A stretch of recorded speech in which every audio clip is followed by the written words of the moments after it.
Hey, Scott Jordan and Mark Warner here for the Thursday, August 13th COVID video update.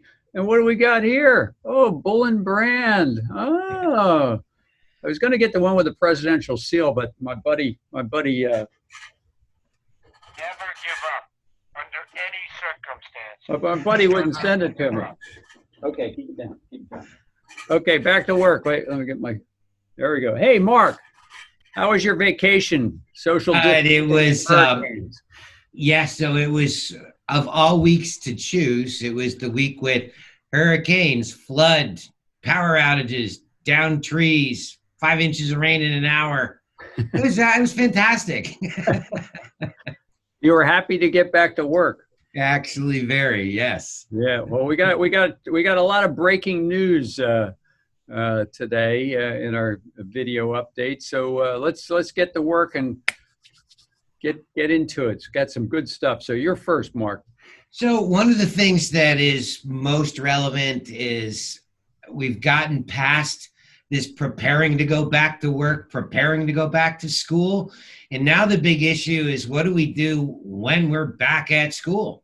Yeah. What do we do when we're back at work? So that's the next level of what we deal with in the COVID-19 in the year 2020, the year that never was, but we'll end up in the history books. But the bottom line is the CDC put out some guidelines some time ago that actually referred to how to prepare to go back to school. And now there's a new guideline about operating a school within COVID pandemic. What do we do while we're operating? And there's some really good takeaways in there. Part of it is knowing some of the lessons that we learned back during the West African Ebola outbreak, that we really need to make sure that we not only know how to respond, we not only know how to protect ourselves, but we need to be able to detect when there's a threat. How do you know if somebody's got it? So part of that is part of the testing requirements to be able to detect if somebody's got COVID-19. So whether it's thermal temperature scans, whether it's seeing signs of cold and flu-like symptoms, all of those are ways to detect that somebody might be positive. And then the next level beyond that is communication, and that's really important. One of the big issues is there's a stigma that's associated to somebody that has tested positive for COVID-19, even if they've gone past the period of having symptoms and past the period of being infectious, quarantined beyond 14 days, there's still somewhat of a stigma associated to somebody that openly says that I did have it a month ago. I thought having antibodies was a good thing. It is a good thing, but it's treated with a negative stigma. Yeah. And so if you talk with people that have had it, people just take a step back, and that's not right. You're correct. They're no longer a threat, and they're no longer someone that can pass it along to somebody, but there is a negative stigma. And so opening things back up like schools, they need to know how to address that too, because even though all measures are taken, there's no guarantee that somebody might not come up with a COVID-19 positive as a result of the fact that they're not in school 24/7. So they could get it somewhere else. And so that communication comes into play. And then there's another level that I really liked in that, Scott, that broke it down into 4 levels of threat. And this may be really familiar to a lot of people that have been through some of the AirX and even ISSA training programs that talk about the degree of environmental threat as it relates to infectious diseases. And so the CDC has embraced that, and they've changed some guidelines. There's 4 different levels that they look at, that a school needs to identify where level they're at and what they need to do. And it starts off with no or minimal threat, which is just about making sure that they're avoiding things that might contribute to a problem, or what to do if somebody does show up with a positive COVID-19 test result. The next level is kind of interesting. It's minimal to moderate community transmission. And that starts to look at things like, how do we start ramping the game up? What are we doing? Masks, of course. And increasing our frequency on disinfection and touch points. Next level is substantial but controlled spread, which is where they start to go beyond masks and disinfection to something called cohorting or podding, where they take a group of students and they keep them together as a cohort or as a pod. So it limits the amount of social interaction. And in some cases, the teachers even travel with that pod. And that can be broken down by classes, by days, by weeks. But that's a term you're going to hear a lot called cohorting, or the nickname of podding. And that's kind of very interesting, I thought. It's covered in great detail in that document.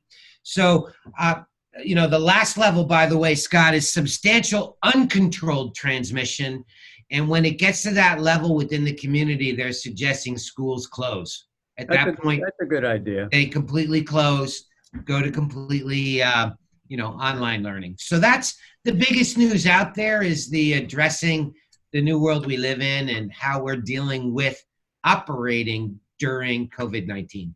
So I wanted to share that, Scott. I guess, well, one of the big issues is, and we talked about it before we started this recording, was the time delay in the testing. So all this would be relatively easy to manage if the testing results were quick, but our testing results are taking way, way too long. By the time you know you've got a problem, it's too late. So, I mean, that's a whole nother discussion, but at least they're kind of making small steps at each time here. But yeah. Well, it reinforces that COVID-19 isn't going away next week. Yeah. So it is something that we're going to be addressing throughout the rest of the year. Yep. So hopefully we'll continue to watch numbers decline, but it doesn't mean it's going to leave our minds in terms of how we live our lives. Yeah. So part of that puts a renewed emphasis on disinfectants, proper procedures, and proper disinfectants. And Scott, there's news on that. Well, yeah, just to confuse things even more. So those of you that watched last week's best of video, I briefly talked about it. That was in February, about all the things that have changed since then, and try to kind of give an update on the video as it was going, the previous recording. But back then, a lot of our competition, and it wasn't clarified, so it wasn't necessarily the wrong thing to do, but people were saying, oh, if my product kills a coronavirus, it should be effective against COVID-2, which the EPA didn't really step in until afterwards. But I looked back on the dates. On March 11th, I was writing to some of my competitor companies because they were saying every one of their products on their website was effective against COVID-2, and it was all based on them having the approval of the coronavirus. And then not only did that get confusing, they also were using dwell times based on those things. So the EPA fortunately stepped in a little bit later and clarified it as to their. I got the original thing we posted up. The EPA site or the page that had this information on it is no longer up there because they clarified it since then. But after this whole thing got going, they came up with a protocol about the emerging pathogen guidance. And one of the things or multiple things, three things they said: current accepted product label should have a disinfectant efficacy claims against at least one of the following viral pathogen groupings. So they listed three different groupings, and then that was determining whether or not your product, one, could make the claim that it killed it, and then two, what that proper dwell time is. So that kind of clarified things for the last 2 or 3 months. And then on 7/29, looking at the date, they put out an updated version of the Endlist, and there's a whole bunch of changes in dwell times. Because what all the raw material people have done in the interim is gone out and done test data to prove that their product kills the COVID-2 in a relatively short period of time. So instead of 10 minutes, a whole bunch of dwell times are now going to be changing around. And then some of our competition is saying, hey, even though my label doesn't actually say it, here's what the EPA is saying. So technically, if the label is not updated with that new claim, you can't really use that new dwell time, right, Mark? Right. Although the reality it is, there's a full expectation since they're all related to a master efficacy data sheet Yeah. that ultimately we're going to see a lot of disinfectants on the Endlist, modifying their kill times, shortening them. I mean, Yeah. the good news is, and we've talked about this, Scott, the good news is it's an enveloped virus. It's Yeah. of the 6 levels of difficulty of pathogens to kill. It is among the least difficult to kill because it's an enveloped virus. So I'm not surprised to see the kill claims come down, and it'll come down for lots of products, which is fantastic news for everybody that's out there that's trying to do best practices. Yeah, back when this all started, our product Spray and Go, which is one of our more popular ones, that currently has a 5-minute dwell time on it, which is much better than a 10-minute dwell time. We were starting off with a 2-minute dwell time at that time. So more than likely, the Spray and Go product will end up getting a revised dwell time that'll come down even more than the already short 5-minute dwell time. But just to confuse things, yes, we're kind of in this flux where EPA is approving new labels, but then again, you can't really make the claim until it's actually on your label. So you have existing inventory. So we're going to have a little bit of confusion for a month or two is what I'm anticipating. Yeah, well, the other side of that is once it comes out of production and it goes into the supply chain, there's a possibility that people won't necessarily see labels that are updated Right. for perhaps 3 to 4 months as it runs through the supply chain. But that the good news is that we're seeing some positive progress in the area of the chemistry used to fight this bad boy. And just for everybody's info, even after a label is updated, it then has to be re-registered with the states that you sell in. California and New York in particular take a very long time to update, to accept those updated labels. So even if you got the approval today for a new label, California is going to take you at least 2 months before you legally can sell the product within that state. So even though you've got approval, so, in the past, what we've done to kind of get around that is we actually had 2 separate inventories of product. We had a California inventory while the label was being updated, and then a regular inventory for the rest of the country. So that's kind of what's going to happen, I think, going forward here. So just a little bit of clarity now, a little bit of confusion, but yeah. Yeah. Well, one of the other things that I'm really glad to see clarified is something that we've been teaching for a long time, Scott. It's something that's been taught through the RX Laboratories classes and something that's been taught through the ISSA's classes. And that's all about that there's a certain level of best practices related to disinfection.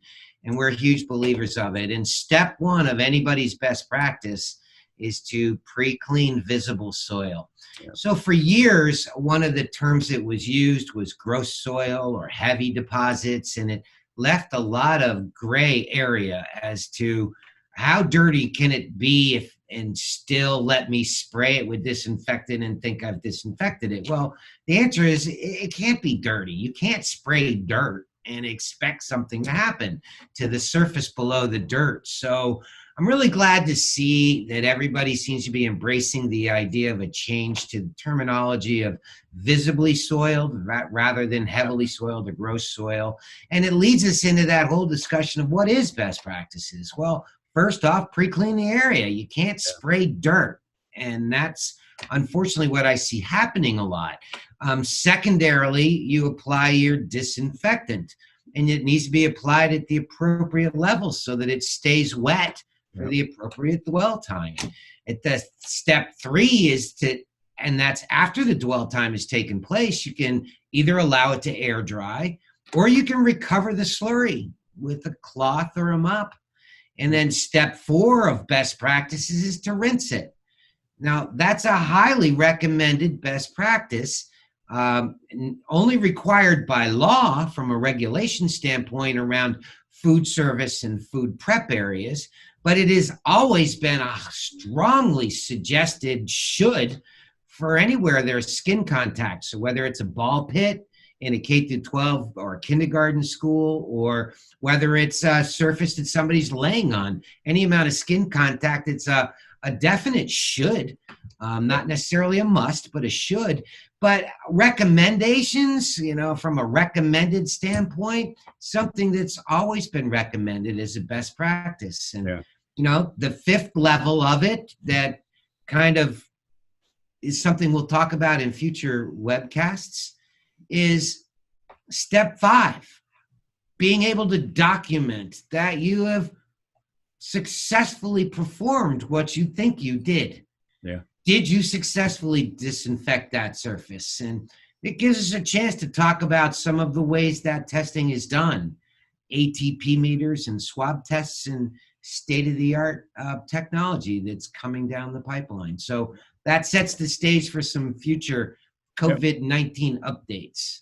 Okay, well, I hope we didn't confuse everybody too much, but we're trying to kind of, this is breaking news from just a couple days ago. So we wanted to make sure, you know, you hear about it via the video update, because I'm sure you're going to be seeing email press releases. Our product kills this and kills that in a shorter period of time. So it's going to come. It's going to be coming, I think, from right and left. But wanted to make sure everybody understood it. So I think that's it for today. Yep, I think it's time to go back to work. Thanks for tuning in, everybody. Thanks, everybody. We'll see you next week.